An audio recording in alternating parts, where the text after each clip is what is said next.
While retail investors have spent the last few months obsessing over daily price charts and meme coin volatility, one of the most powerful financial institutions on the planet has been quietly executing a total takeover of Web3 infrastructure. According to official press releases that the mainstream media completely misinterpreted, Mastercard has just secured partnerships with over 85 different crypto companies. We're talking about a highly coordinated infrastructure grab spanning base layer blockchains, centralized exchanges, stablecoin issuers, and custody providers. To the casual observer, it looks like a massive win for global adoption. But if you read the fine print of these agreements, they are not building a decentralized utopia. They are building a completely permissioned, closed-loop surveillance net. My name is Lewis, and you're watching The Coin Bureau. Now, let's begin by looking at the sheer scale of the infrastructure grab that Mastercard has just executed. On March 11, 2026, Mastercard officially launched what it calls its Crypto Partner Program. The mainstream financial press covered this as just another corporate ecosystem announcement, but the reality is far more aggressive. According to the official data, Mastercard has successfully integrated itself into every single layer of the crypto stack. They have locked down base layer blockchains like Solana, Polygon, Aptos, Avalanche, and Tron.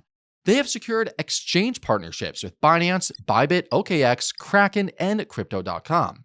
They have embedded themselves with stablecoin issuers like Circle and Paxos, and custody providers like Fireblocks and Anchorage Digital. This is not a pilot program, and it is not a trial run. This is a $444 billion traditional finance giant planting its flag directly in the center of the decentralized economy. And they are doing this from a position of absolute financial strength. In the 2025 fiscal year, Mastercard posted $32.8 billion in total revenue, and their revenue growth actually accelerated throughout the year, jumping from 14.2% in the first quarter to 17.6% in the fourth quarter. They're operating with world-class net margins of 45.6% and operating margins of 59.2%. So they don't need to pivot to crypto to save their legacy business. They're pivoting to crypto because the on-chain economy is simply too large to ignore. Bitcoin's market cap sits at roughly $1.43 trillion, which is more than 3 times the size of Mastercard's entire business. Meanwhile, annual stablecoin transfer volumes topped $27.6 trillion in 2025. To put that number into perspective, that exceeds the combined transfer volumes from both Visa and Mastercard's traditional networks. The thing that was supposed to disrupt them is now officially bigger than them. Stablecoin-linked card spending reached $4.5 billion in 2025, a staggering 673% increase from the prior year. Business-to-business stablecoin payments now account for approximately $226 billion annually. And those are not incremental gains. So, Mastercard had decided to co-opt the disruption. They're taking the infrastructure of a 200-country network and plugging it directly into Web3. Now, to understand how they're actually achieving this, you have to look at the underlying technical plumbing. Mastercard's crypto strategy relies heavily on a piece of architecture called the Multi-Token Network, or MTN. The mainstream narrative will tell you that Mastercard is embracing public blockchains, but that is really only half the truth. The MTN is not a public blockchain. It's a private, permissioned blockchain designed to act as a centralized trust engine. It allows developers to build automated payment flows and smart contracts without ever touching a truly decentralized network. And traditional banking giants absolutely love it. JP Morgan Chase and Standard Chartered are already connected to the MTN for institutional settlements. They are using tokenized bank deposits and regulated stablecoins to bypass the volatility of public chains. Mastercard is also deeply involved in the global rollout of central bank digital currencies. They have run sandbox pilots with the Hong Kong Monetary Authority to simulate the life cycle of an EHKD. They have worked with the Reserve Bank of Australia to test how a retail CBDC could settle Web3 transactions. But in the United States, the strategy had to pivot. Following an executive order by President Trump prohibiting the creation of retail US digital dollars, Mastercard shifted its entire American focus towards regulated stablecoins. They have integrated USDG via Paxos, PYUSD via PayPal, and FIUSD via Fiserv. They even partnered with SoFi to enable SoFi USD, the first stablecoin issued by a US nationally chartered bank to settle directly on the Mastercard network. But the real Trojan horse for retail users is a product called Mastercard Crypto Credential. Here's how it works. Historically, crypto transfers have relied on long, cryptic wallet addresses. Mastercard is replacing those addresses with human-readable aliases, similar to a traditional email address. On the surface, this sounds like a fantastic user experience upgrade, but there's more to it than meets the eye. Unlike a standard crypto transfer, Mastercard Crypto Credential actively verifies that both the sender and the recipient are compliant participants before a transaction is even initiated. It acts as a pre-transaction verification gate. If you want to use this system, you cannot remain anonymous. Your on-chain identity is tied to your real-world identity, and the transaction is screened against the Financial Action Task Force's travel rule. By performing these checks up front, Mastercard ensures that no digital assets move across its network without centralized approval. The contract rejects you automatically before a single token moves. And this brings us to the compliance dragnet that powers this entire system. Because Mastercard isn't adopting decentralized crypto, but instead forcing crypto to adopt traditional banking compliance, if you look closely at that list of 85 partners, you'll find the world's most powerful blockchain analytics and surveillance firms. Chainalysis, Elliptic, and TRM Labs are all officially part of the Mastercard ecosystem. These are the crypto detectives of the state. TRM Labs alone maintains a database of over 2.4 billion labeled addresses and recently reached a $1 billion unicorn valuation.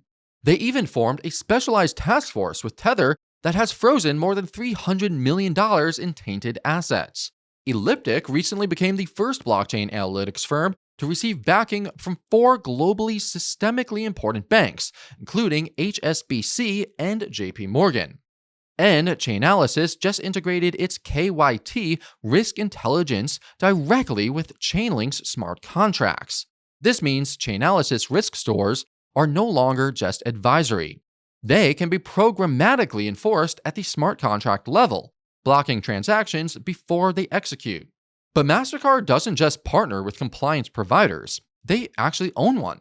Back in October 2021, Mastercard quietly acquired CipherTrace, a leading cryptocurrency intelligence company. They have since integrated CipherTrace's technology into a platform called CryptoSecure. Now, let's be precise about what is actually happening here. When a user initiates a crypto to fiat conversion through a partnered exchange like Binance or OKX, the exchange runs its own wallet screening, uses TRM Labs or Chainalysis. Then, the CryptoSecure layer activates. Mastercard's proprietary AI algorithm generates a color-coded risk rating for that transaction. Red for high risk, green for low risk. If an algorithm flags your wallet as suspicious, perhaps because you indirectly received funds from a sanctioned entity 3 hops away, well, your transaction is blocked and you get a red flag. There is no explanation, no appeals process, and no public recourse. And because all 85 partners in this network are using the exact same underlying analytics database, well, a flagged wallet doesn't just fall on Mastercard's network. It gets blacklisted across the entire interconnected ecosystem. Every cross-border transfer, every B2B payment, and every global settlement running these crypto rails is subject to this automated surveillance layer. And speaking on staying ahead of massive institutional power plays before they hit the mainstream headlines, well, this is exactly why you need the Coin Bureau weekly newsletter. That is where we share the latest breaking news and give you the most important market updates. Whether it's a hidden clause in a newly amended SEC prospectus or a sudden shift in on-chain validator dominance, our members see it first. So sign up today using the link down below or by scanning the QR code on the screen. Now back to the compliance net. Because you might be wondering why major crypto exchanges and stablecoin issuers are agreeing to this level of centralized control. Well, the answer is simple. They don't have a choice. The regulatory environment doesn't just permit the strategy, it legally mandates it. In July of 2025, the US government passed the Genius Act, the first comprehensive federal legislation on stablecoins. This law explicitly treats stablecoin issuers as financial institutions under the Bank Secretary Act. But it gets worse. The Genius Act includes a freeze and burn provision. It legally requires that every regulated payment stablecoin must possess the technical capability to be frozen or destroyed by government order. Meanwhile, over in Europe, the MiCA framework is enforcing a zero threshold travel rule. Crypto asset service providers must collect and verify the identity of the sender and recipient for every single crypto transfer, regardless of the amount. If you try to move more than 1,000 euros to a self-custody wallet, the exchange has to verify that you actually own that wallet. This is what regulatory harmonization looks like in practice, and it creates an impenetrable moat for legacy incumbents. According to industry estimates, small to mid-sized crypto firms saw their compliance costs surge by 28% in 2025, reaching an average of $620,000 annually. Small, independent protocols simply cannot afford to play in this arena. But a $440 billion behemoth like Mastercard certainly can. And they're doing this because they are locked in a desperate arms race with the biggest rival. Visa currently boasts a $592 billion market cap, creating a nearly $148 billion gap that Mastercard is trying desperately to close. Visa currently handles over 90% of on-chain crypto card volume alone. They have already hit an annualized stablecoin settlement run rate of $3.5 billion. Visa is even building its own universal payment channel, an interoperability hub designed to connect vetted private stablecoin networks. The critical word here is vetted. Visa is building the exact same permissioned overlay as Mastercard, just with different branding. And the wider fintech ecosystem is following suit. Stripe recently acquired stablecoin infrastructure firm Bridge for $1.1 billion. PayPal's PYUSD stablecoin has swelled past a $4.1 billion market cap, fueled by a massive $1 billion incentive program. This is an absolute arms race to become the default toll booth for the new financial internet. To understand why this is so dangerous for the ethos of crypto, you have to look at the tokenization standards being deployed across these networks. We've discussed how standards like ERC 3643 require mandatory KYC and AML verification before a token can move. The standard uses an identity registry known as on-chain ID to map every on-chain address to a real-world identity. Mastercard's network operates on the same exact premise. They use renting permissionless infrastructure to run a completely permissioned product. When you use a Mastercard-backed crypto card or settlement layer, you do not control your keys and you do not control your assets. You are simply using a slightly faster, blockchain-branded version of the legacy fiat banking system. And the institutional market is actively rejecting true decentralization. Just look at the decentralized financial sector. Aave Arc is a permissioned lending protocol specifically designed for regulated institutions. Despite the massive hype around institutional DeFi, Aave Arc currently holds a negligible $50,000 in total value locked. Institutions don't want decentralized finance. They want traditional finance efficiency running on crypto rails. And Ethereum co-founder Vitalik Buterin has been sounding the alarm about this exact trend. In late 2025, Vitalik explicitly warned that privacy is an important guarantee of decentralization. He stated that whoever owns the information owns the power. His exact warning was that when power can exert pressure by tracking on-chain data, the permissionless nature of blockchain becomes an empty promise. He has urged the Ethereum community to remain vigilant against centralization creep, warning against institutional overreach. Because the payment layer is permissioned, the underlying permissionless network becomes entirely irrelevant for everyday transactions. And this brings us to the ultimate endgame of Mastercard's strategy. By embedding themselves into the core infrastructure of major exchanges and custody providers, they're creating a walled garden. Retail users will soon be forced to choose between the frictionless, highly regulated Mastercard ecosystem or the increasingly isolated world of true DeFi. And history tells us that convenience wins almost every single time. Over 61% of crypto users in recent surveys already say they prefer platforms with robust compliance measures. As governments push for tighter regulations, this corporate-controlled network will become the default, legally compliant way to interact with digital assets. And this is a tragic departure from the original vision of this space. Back in October 2008, Satoshi Nakamoto published the Bitcoin white paper with a very clear opening sentence. A purely peer-to-peer version of electronic cash would allow online payments to be sent directly from one party to another without the burdens of going through a financial institution. The entire system was designed to remove the trusted third party.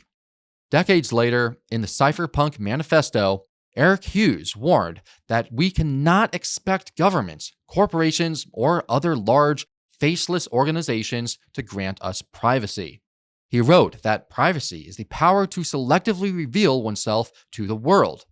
But under the Mastercard model, you must always reveal yourself. The cypherpunk dream of true peer-to-peer electronic cash is being replaced by corporate rent-seeking. Now, there is a glimmer of hope in the form of technological resistance. In March 2025, the economic sanctions against Tornado Cash were officially lifted by the US government. Federal Appeals Court ruled that immutable smart contracts do not qualify as property, meaning that the government cannot sanction decentralized code.